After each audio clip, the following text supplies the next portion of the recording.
안녕하세요. 이야기꾼입니다. 이야기꾼의 첫 책인 정해진 미래, 대세 상승장이 온다를 오후에 걸쳐 간략히 살펴보고 있습니다. 오늘은 3부, 한국 증시의 중기 12국면에 대해서 설명드리겠습니다.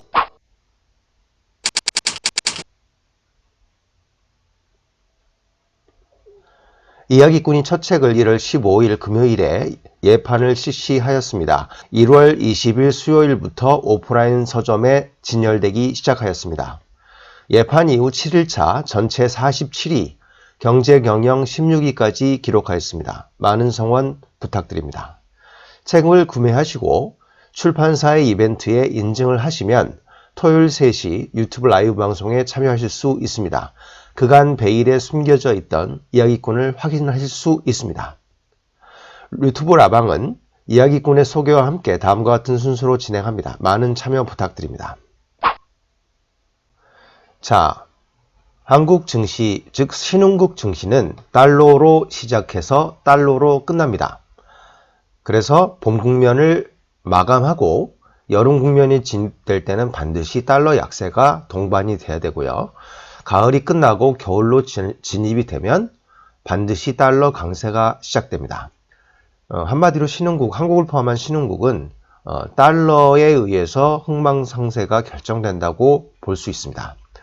그래서 한국 증시의 중기 12국면은 달러와 그 다음에 한국의 순환주기 두 가지만 보면 모든 게 해결이 됩니다. 그래서 오늘 슬라이드도 3장밖에 없습니다. 다만 이제 설명은 많지만, 그래서 먼저 달러 약세를 먼저 보도록 하겠습니다.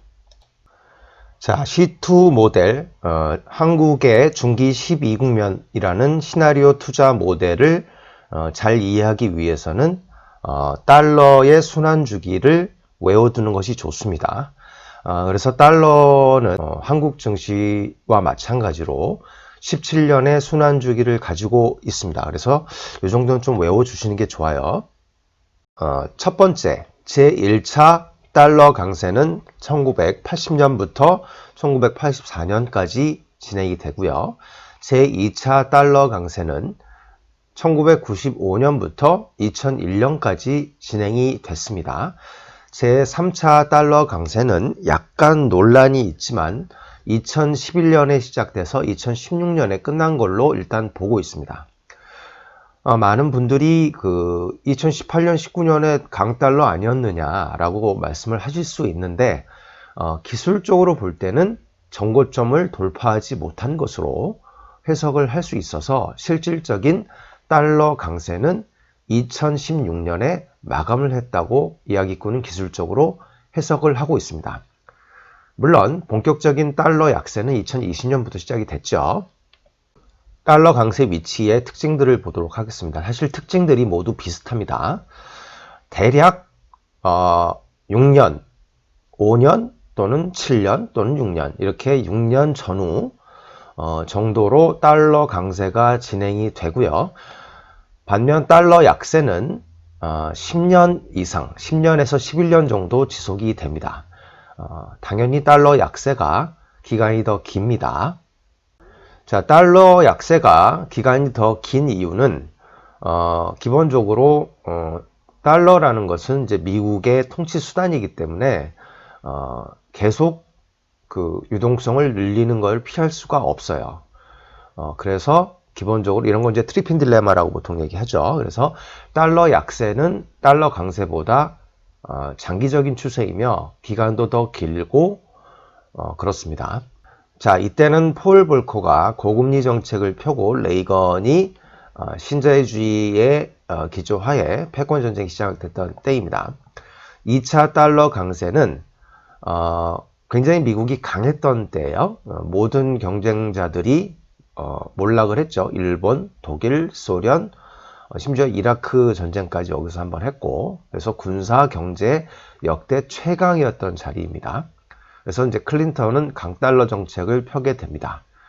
자, 3차 역시 2011년 2년부터 이제 미국 증시, 미국 경제만 먼저 상승을 개선이 됐고 미국 증시도 혼자 상승을 했죠. 그래서 2013년부터 미국 증시 7기에 여름 국면이 시작됐다고 말씀을 드렸습니다. 굉장히 강력했던 자리고, 게다가 후반부에 트럼프가 또 중국과 패권 전쟁을 시작하죠. 그래서 이 달러 강세가 나타나는 자리는 미국이 강성하고 또 대외적으로 강력한 정책을 펴거나 보호주의에 가까운 기조를 보일 때 나타나는 경향이 있습니다. 자, 달러 약세는 이야기꾼이 블로그를 통해서 2019년 초부터 이제 때가 멀지 않았다라고 지속적으로 주장을 했습니다. 아마 일관적으로 한 번도 입장을 바꾼 적이 없는데요. 아마 거의 이야기꾼이 최초로 달러 약세를 주장을 했을 겁니다. 결국 그 2020년에 달러 약세가 시작됐죠. 그만큼 이야기꾼은 달러에 대해서 굉장히 중요하게 생각을 합니다. 왜냐하면 중기 12 국면을 가동시키는 열쇠이기 때문이에요. 그래서 중기 12 국면, 중기 추세를 결정짓는 것은 바로 달러다. 이걸 또 그 역설적으로 말씀을 드리면 중기 추세가 17년도 길기 때문에 달러 약세가 되느냐, 달러 강세가 되느냐 결정을 내리는 시점이 필요한 시점이 그렇게 많지는 않아요. 그래서 2020년에 이제 달러 약세에 대한 전망이 적중을 했고, 앞으로 상당 기간 달러에 대해서는 별로 신경을 쓸 필요가 없는 자리가 옵니다. 물론 이제 달러 강세가 이야기꾼 전망으로는 이제 2026년 전후에 다시 이제 시작이 될 텐데요. 제 4차 달러 강세가 되겠죠. 그러니까 이제 5년 이상 달러에 대해서 별로 중요한 지표가 안 된다는 거죠. 그래서 이런 것들이 이제 책에서도 나오지만 핵심 지표가 그 시대에 따라 계속 움직인다는 겁니다. 그래서 2019년과 2020년은 달러 약세와 원화 강세가 가장 중요한 핵심 지표였다면, 이제 2021년부터는 통화보다는 이제 금리, 실적, 뭐 이런 것들, 또는 N달러 환율, 이런 것들이 이제 더 중요해지는 상황이 옵니다. 자, 이제 달러 약세를 일으키는, 달러 약세를 제가 이야기꾼이 2019년부터 이제 주장한 이유는 상당히 많습니다. 대충 봐도 한 8개, 9개 정도의 원인들이 있어요. 자, 그 원인은, 첫 번째는 금리입니다. 금리는, 금리 또는 유동성이죠. 금리를 낮추면 유동성이 늘어나고, 또 금리를 낮춘 상황에서 실제 재무부가 재정 적자를 통해 강제로 또는 연준의 양적 질적 완화를 통해서 강제로 유동성을 늘릴 수가 있어요. 그래서 이제 기울어지는 운동장이라고 역시 비유가 됩니다. 미국과 다른 선진국, 즉 일본, 유로존 두 국가 정도면 됩니다. 그 선진국과 비교해서 미국이 유동성을 더 많이 투입을 하고 금리를 더 많이 내리면 달러 약세가 되는 거예요. 예를 들어 미국은 가만히 있는데 유럽이 금리를 올린다. 달러 약세 요인이죠. 또는 유럽이 금리를 내리는데 미국은 금리를 더 많이 내렸다. 뭔가요? 네, 당연히 달러 약세 요인이에요.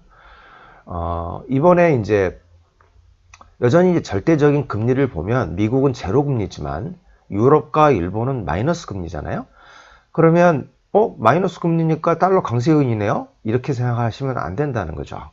왜냐하면 일본과 유럽은 원래부터 5, 6년 전부터 마이너스 금리를 고시하고 있었고, 미국은 2005년 12월부터 금리를 올리기 시작했어요. 오히려. 왜냐하면 미국 경제 혼자 나홀로 성장을 했기 때문이죠.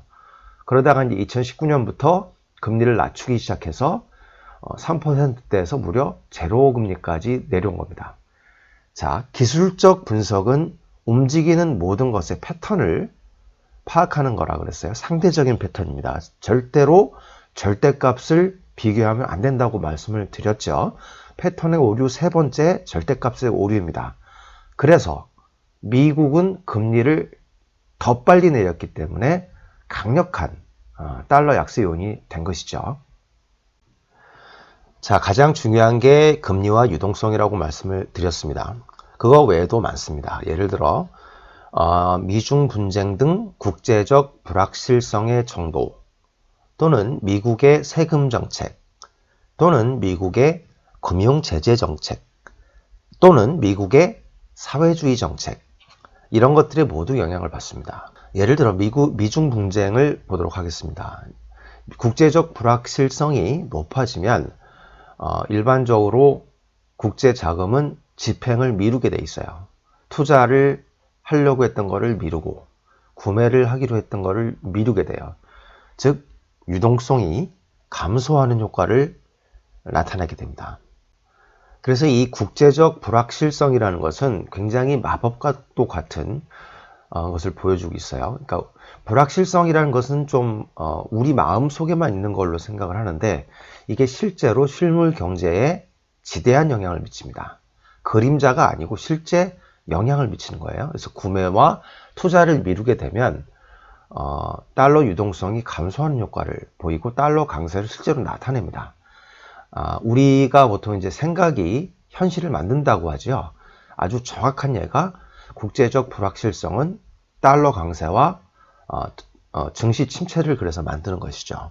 세금도 마찬가지입니다. 세금은 약간 좀 야누스적인 얼굴을 가지고 있어요. 이럴 때도 있고 저럴 때도 있는데, 개인 소득세를 미국이 올리면 달러 약세 요인으로 작용을 하고, 법인세를 올리면 달러 강세 요인으로 처음에는 작용을 하다가 결국 달러 약세로 갑니다. 왜냐하면 세금을 올린다는 것 자체가 쌍둥이 적자를 해소를 하기 위해서 진행이 되는 것이기 때문이에요.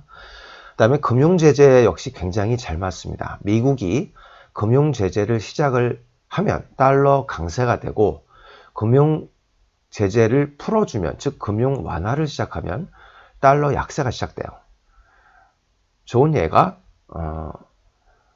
1980년대 중후반 때 그 부동산 관련돼서 미국이 금융제재를 풀었습니다.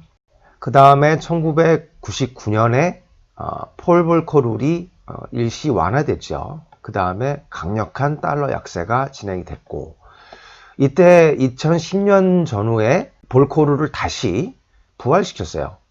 그러다 보니까 달러 강세 요인이 됐고, 2019년에 볼커 룰을 다시 완화하기 시작했어요. 그래서 거짓말처럼 2020년부터 달러 약세가 시작이 됐습니다. 그래서 금융 제재만 봐도 달러의 운명을 쉽게 볼 수 있습니다. 그 다음에 일반적으로 미국 정부가 사회주의 정책을 강화하거나 사회주의 정부가 들어서면 달러 약세로 가는 경향이 있어요. 그래서 조 바이든이 집권하면서 달러 약세가 더욱 강해질 수밖에 없는 상황이고, 이 트럼프가 등장을 하면서 잠시 강달러가 일어났던 이유는 굉장히 그 자유주의 정책을 많이 폈기 때문이에요. 자, 이처럼 달러 약세는 금리, 유동성, 국제적 불확실성 정도, 미국의 세금 정책, 미국의 금융 정책, 그 다음에 미국 정부의 사회주의 성향 등에 의해서 충분히 예측이 가능합니다. 그래서 이야기꾼이 제4차 달러 강세가 시작될 걸로 전망이 되는 2026년 전후가 되면 이 모든 것이 다시 거꾸로 됩니다. 물론 이제 한순간에 손바닥 뒤집듯이 되진 않아요. 1, 2년 정도 계속적인 전조현상을 보이면서 분위기를 몰아가고 결국 그쪽으로 운명이 정해지는 것이죠. 그래서 시나리오 투자법은 이제 정해진 미래라는 책의 제목에서도 말씀드리지만 모든 것은 결정되어 있다고 말씀을 드리는 거예요. 달러 강세가 만약 2026년에 진행되면 한국 증시 등 신흥국 증시는 도망을 가야 됩니다. 그때부터는 지옥이 시작되는 거예요. 자, 그럼 실제 그 한국 증시와 달러가 어떤 영향이 있는지 보도록 하겠습니다. 자, 제1차 달러 강세가 1984년에 끝나고 1985년부터 달러 약세가 시작되죠. 그 많은 분들이 오해하시는 게 그 1985년 9월에 시작된 플라자 협정부터 달러 약세가 시작됐다고 알고 계신데 그렇지 않습니다. 이미 1985년 2월부터 달러 약세는 시작이 됐어요. 플라자 협정은 그냥 요식행위에 불과합니다. 이미 7개월 전부터 달러 약세가 심하게 시작됐죠. 당연히 한국 증시 1기, 코스피 1기는 대세 상승, 무려 10배가 급등을 하는 장관을 펼치게 됩니다. 이때는 달러뿐만 아니라 유가, 금리 모두 낮춰서 3절하는 게 시작됐던 자리예요. 자, 이렇게 달러 약세가 한번 강하게 웨이브가 들어가면 5년 정도 강하게 웨이브가 들어가고 5년 정도는 바닥권에서 횡보를 하는 형태를 보입니다. 여기서도 강하게 웨이브하고 바닥 횡보, 아마 이번에도 강하게 웨이브한 다음에 바닥 횡보를 할 거예요. 자, 한국 증시는 항상 2차 여진이 있다고 말씀을 드립니다. 다음 순환주기에서 말씀드릴게요. 그래서 2차 상승이 반드시 있어요. 이때는 달러에 큰 영향을 받지는 않습니다. 그 다음에 제2차 달러 강세가 지났던 자리를 보면 증시가 매우 좋지가 않아요. 특히 IMF 위기까지 오죠. 달러 강세가 오면 신흥국 어디에선가 금융위기가 옵니다. 무조건 도망가야 되는 자리예요. 그 다음에 2002년부터 달러 약세가 시작되는데 한국은 2003년부터 대세 상승을 시작해요. 1년이 뒤져진 이유는 바로 한국만의 금융 문제, 카드 사태가 있었기 때문이에요. 그게 아니었으면 아마 한국도 2002년부터 바로 상승을 시작했겠죠. 여기는 이제 코스피 2기의 대세 상승기고 3배가 상승을 합니다. 그 다음에 2차 여진이 있고요. 2011년부터 제3차 달러 강세가 시작되자 아니나 다를까 무려 6년간 코스피는 박스피를 기록합니다. 자, 이 자리는 당연한 거예요. 한국 경제 망했다, 한국 증시는 더 이상 쓰레기다, 이러신 분들 굉장히 많았는데요. 달러가 이미 그렇게 운명을 만들어 놓은 겁니다. 이때는 미국 주식을 투자할 때죠. 그러나 2017년부터 분위기가 바뀌기 시작해요. 그래서 약간의 달러 약세만 나타났음에도 불구하고 코스피가 대세 상승을 보이는 것처럼 보였는데 다시 달러 강세가 2018년, 2019년 진행되자 엄청난 플래시 크래시가 한번 나오긴 했죠. 그 다음에 2020년부터 달러 약세가 시작된 거고 지금 역사적 신고가를 기록했는데 이제 시작이라는 겁니다. 자, 누가 봐도 지금 달러 약세가 5년 이상 지속될 수밖에 없는 운명이에요. 그래서 지금 달러의 운명을 볼 때 코스피는 이제 시작에 스타트에서 한 100m 달리기 중에 한 20m 정도 뛰었다고 볼 수 있을 정도로 아주 초기 단계라고 할 수 있습니다.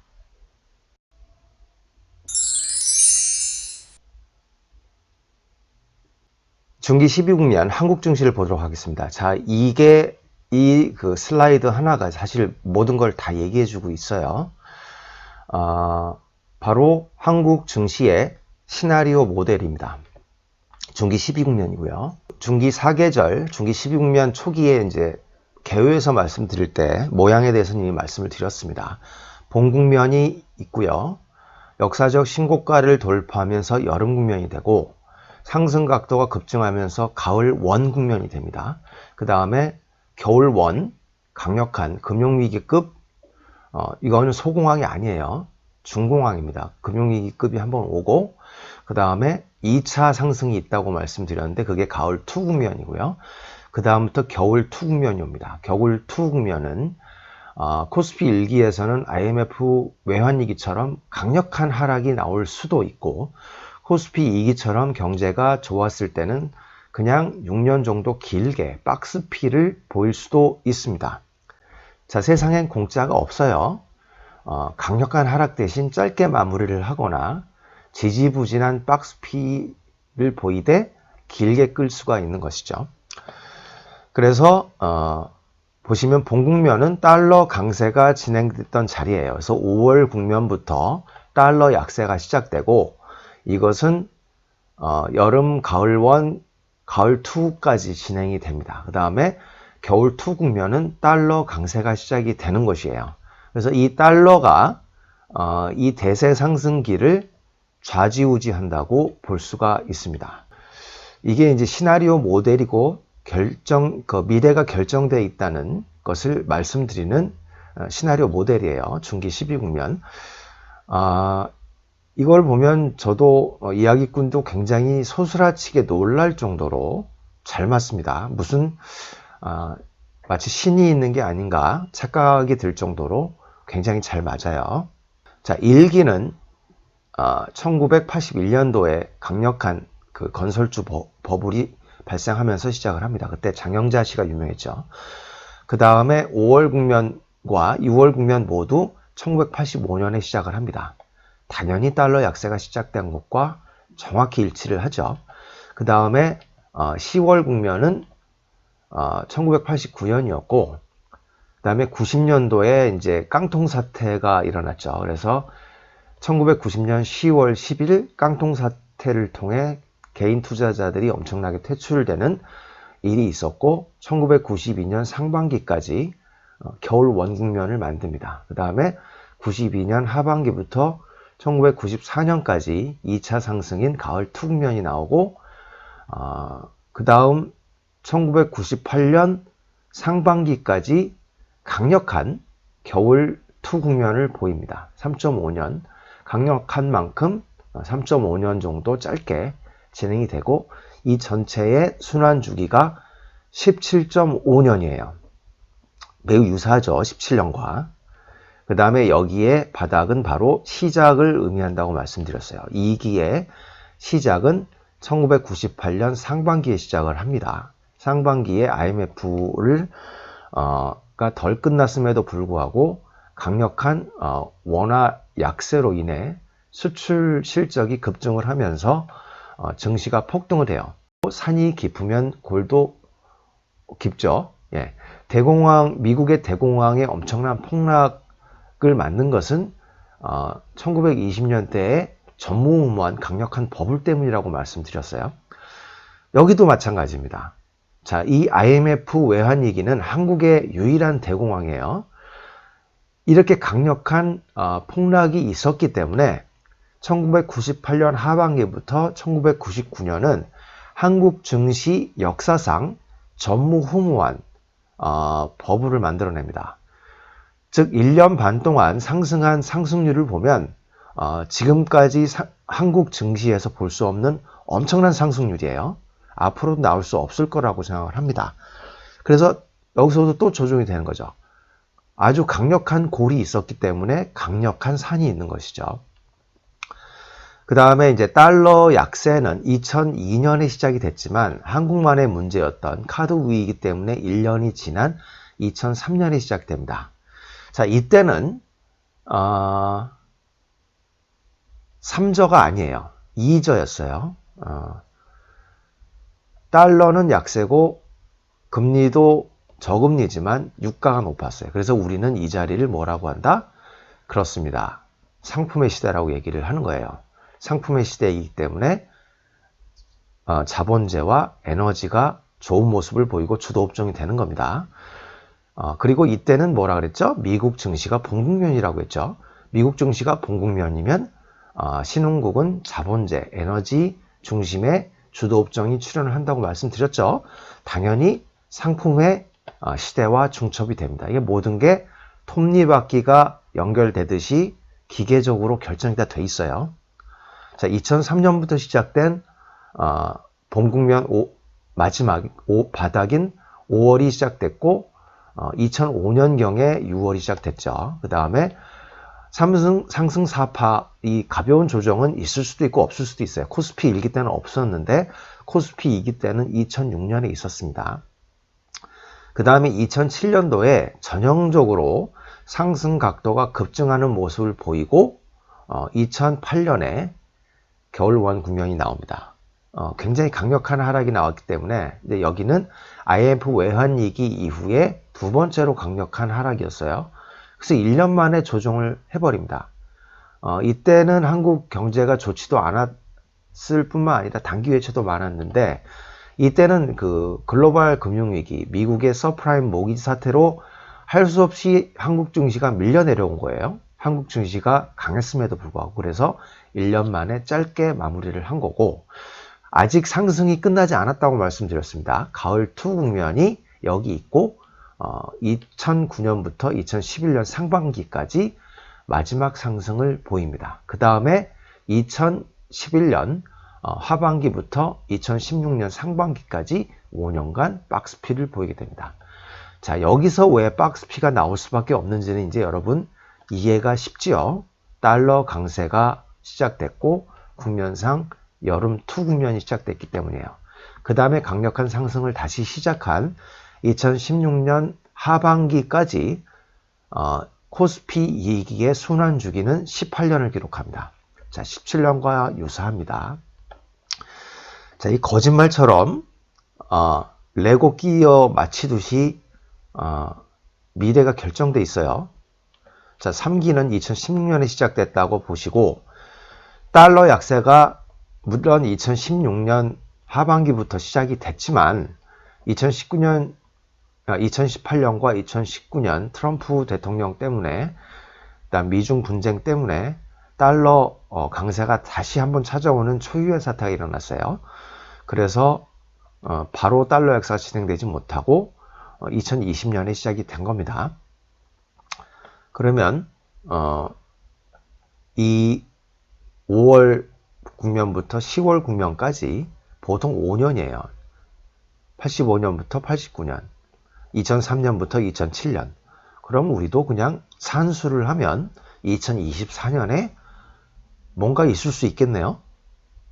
예, 그렇습니다. 이야기꾼이 블로그에서 구체적인 연도를 거론하면서 5년 뒤, 10년 뒤를 막 얘기하는 이유가 바로 이러한 순환주기에 기반을 하기 때문에 가능한 거예요.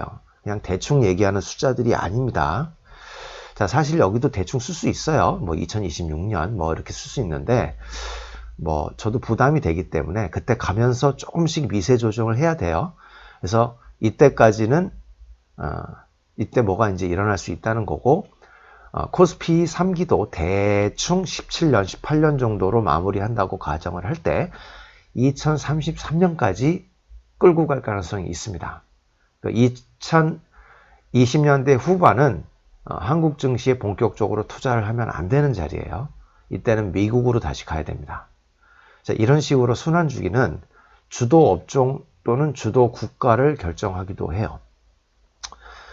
그래서 우리는 이제 2024년 정도면 무슨 일이 대충 바뀌겠구나라는 알 수 있게 되는 것이고 그 말을 거꾸로 얘기하면 앞으로 5년간 안도랠리가 진행된다는 강력한 통찰을 얻을 수 있게 됩니다. 이것이 바로 중기 12국면 시나리오 모델의 강력한 통찰이라고 말씀을 드리겠습니다.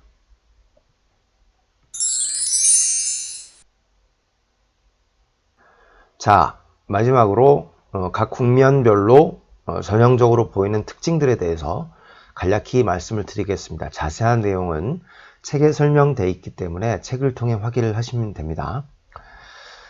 자, 이러한 중기 12국면의 시나리오 모델은 존 템플턴 경이 말씀하신 시장은 절망에서 태어나 회의를 먹고 성장하며 낙관 속에서 꽃을 피우고 도치 상태에서 죽어간다 라고 말씀하신 것과 똑같습니다. 그리고 피터 린치의 칵테일 파티 이론하고도 똑같습니다. 어떻게 보면 거인들의 어깨 위에 올라가서 조금 세상을 색다르게 해석을 한다고 생각을 하시면 되겠어요. 존 템플턴 경의 이러한 그 시나리오 모델과 피터 린치의 시나리오 모델은 이야기꾼이 입문 투자자였을 때 정말 마르고 닳도록 외우고 다녔던 경구예요. 그러한 연습과 이제 훈련 과정이 이야기꾼만의 시나리오 모델을 개발할 수 있는 원동력이 되었다고 할 수 있겠습니다. 이 본국면은 특히 3월 국면은 개인 투자자들이 별 관심이 없어요. 왜냐하면 이미 1월, 2월 국면 때 욕을 퍼부으면서 저주를 퍼부으면서 투매를 하고 증시에서 나가거나 투자를 포기하거나 또는 퇴출되신 분들이 상당 부분이에요. 그래서 이 3월 급등은 누구의 관심도 받지 못합니다. 그래서 이 봉국면은 존 템플턴경의 비관과 회의의 시대와 같습니다.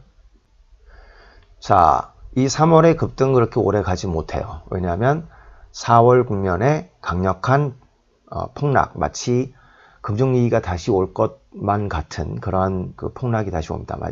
이것은 이제 봉국면에서 우리가 볼 수 있는 꽃샘추위와 비슷해요. 이런 그 하락 때문에 봉국면인 것을 다시 인식하지 못하는 것이죠.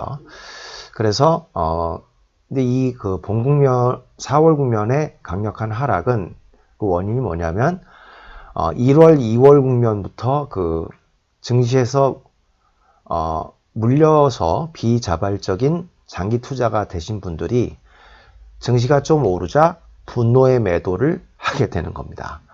그래서 베어트랩 때문에 베어트랩에서 하면 또 개인 투자자들이 썰물처럼 빠져나가게 됩니다. 이때는 이제 그 비관론자들의 그 사후 확증 편향, 뭐 내 그럴 줄 알았지 라는 식의 전망이 가장 대접을 받는 때예요. 그 다음에 이제 스마트 투자자, 가치 투자자들이 슬슬 증시 진입을 시작하는 자리이기도 합니다. 자, 그 다음에 5월 국면부터 이제 매우 중요해지죠. 이거 굉장히 3, 4월은 지루해요. 통상 뭐 3, 4년 정도 진행이 됩니다. 그래서 중기 12국면을 추종하는 투자자는 항상 바쁠 필요는 없어요. 가장 바쁜 자리가 바로 5월 국면과 11월 국면입니다. 이때만 제대로 파악을 하면 돼요. 이때는 분할 매수를 시작하고 이때는 분할 매도를 시작하면 되기 때문이죠. 그래서 이때는 그냥 노는 기간입니다. 지금은 6월 국면 요 정도 와 있죠. 그래서 이야기꾼이 책을 내고 블로그 활동을 하고 유튜브를 찍는 이유가 이제 여기에 있는 것이죠. 그래서 여기는 많이 말씀드렸지만 이제 5월 국면을 여는 것은 바로 달러에서 출발을 하는 것입니다. 달러에서 출발을 하고 달러 약세는 약간의 텀을 두고 원화 강세로 이어지고 원화 강세 이후 증시는 대세 상승을 시작을 해요. 그리고 역사적 신고가를 기록하면서 6월 국면이 됩니다. 자, 6월 국면은 즉시 알 수가 있죠. 왜냐하면 역사적 신고가는 바로 눈에 보이기 때문에 한국 증시도 11월 24일, 작년 11월 24일 2607을 돌파하면서 기술적으로 6월 국면이 됐어요. 그래서 6월 국면은 즉시 알 수 있으나 5월 국면은 그렇지가 않죠. 6월 국면이 확인이 돼야 5월 국면을 사후에 확인할 수 있는 겁니다. 그래서 제가 2020년에는 지금이 5월 국면으로 강력하게 의심이 되는데 확인은 지금 할 수 없다. 6월 국면이 확인이 돼야 2020년 3월부터 5월 국면이 시작됐다고 나중에 얘기를 할 수 있다고 말씀드린 이유가 거기 있어요. 자, 여기서 일어나는 현상들은 이제 책에서 확인을 해보시기 바랍니다. 가장 중요한 국면이 5월 또는 10월, 11월 국면이라고 말씀드렸어요. 두 번째로 중요한 국면이 바로 9월 국면입니다. 9월 국면부터 이제 가을 국면이 시작됐고 이제 때가 점점 다가오고 있구나 라는 것을 감지하기 시작하기 때문이에요. 그래서 9월 국면부터 완연하게 전조현상들이 나타나는 것들을 확인할 수 있습니다. 자세한 내용은 책에서 확인을 하시면 되는데 큰 전조현상 5가지 정도만 말씀을 간단하게 드릴게요. 자, 9월 국면이 되면 3대 금리 스프레드에서 특이점이 발생이 됩니다. 장기 금리가 정체되면서 장단기 금리 스프레드가 마이너스로 전환되는 경향이 있어요. 그 다음에 신용 금리 스프레드가 슬슬 상승을 하려고 폼을 잡죠. 그 다음에 한미 금리 스프레드는 오히려 정상이 되는 경향이 있습니다. 두 번째는 개인 투자자가 본격적으로 진입을 해요. 그래서 이번에는 조금 다른 부분이 5월, 6월이 지금 개인 투자자가 굉장히 많이 진입하고 있는 초유의 사태가 일어나고 있죠. 기관이 계속 매도를 하면서. 근데 2기 때, 1기 때는 좀 반대였어요. 여기서 계속 개인 투자자가 매도를 하다가 9월, 10월부터 다시 들어오기 시작했기 때문에 전형적으로 그렇게 표정이 나타났지만 이번 코스피 3기는 여기서 지금 개인 매수가 엄청나게 들어오고 있어서 이야기꾼이 약간 그 3기는 다르게 해석을 할 수가 있습니다. 그래서 7, 8, 9월은 오히려 개인 매수가 주춤하다가 여기서 개인 매수가 다시 시작될 가능성이 있어요. 그래서 약간씩 이렇게 유연성을 가지고 해석을 하는 게 좋습니다. 일반적으로 9월이 되면 개인 매수세가 들어와요. 그 다음에 세 번째는 상승 각도가 급증을 합니다. 이게 버블의 특징이라고 말씀드렸죠. 상승 각도가 급증을 하면 때가 온 거예요. 근데 이제 한국 증시 2기 때는 2007년 1년 정도 했는데 이게 또 모르는 겁니다. 미국 증시 6기 가을 국면은 1995년부터 2000년까지 진행이 됐는데 5년간 진행이 됐어요. 5년간 상승 각도가 급증되면서 정말 팍스 아메리카나를 만들 수도 있습니다. 그래서 이게 1년에 끝날지 3, 4년이 걸릴지 모르는 거예요. 그래서 여기서 긴장 모드를 하라는 얘기지 매도를 하라는 의미가 아닌 겁니다. 자, 네 번째는 드디어 이쯤이 되면 신흥국이 이제 더 이상 싸지가 않아요. 밸류에이션이 비싸집니다. 그래서 이 자리는 바로 가치 투자자와 모멘텀 투자자가 만나는 자리예요. 이게 굉장히 중요한 얘기입니다. 자, 모멘텀 투자와 가치 투자는 정반대의 투자 전략인 것처럼 보이지만, 그래서 제가 4차원 투자 전략이라고 말씀을 드리면서 차원이 다르기 때문에 서로 소통하기가 힘들 것이다 라고 말씀을 드렸지만 이 자리가 되면 다시 만나요. 이 자리도 만나는 자리인데 이 자리에서 다시 만납니다. 기술적으로도 과열이 되고 밸류에이션도 비싸기 때문이에요. 지금 보면 이 한국 증시가 많이 급등을 한 상태이긴 해도 PER이 13밖에 되지 않습니다. 그래서 한국 지금 5월, 6월 국면에서 그 한국 증시가 많이 급등을 했지만 밸류에이션을 보면 PER이 미국이나 일본 대비 여전히 낮습니다. 그러나 여기가 되면 밸류에이션이 굉장히 비싸지기 시작해요. 자, 마지막 다섯 번째는 버블의 사회적 현상이 나타납니다. 이것도 5가지가 있는데요.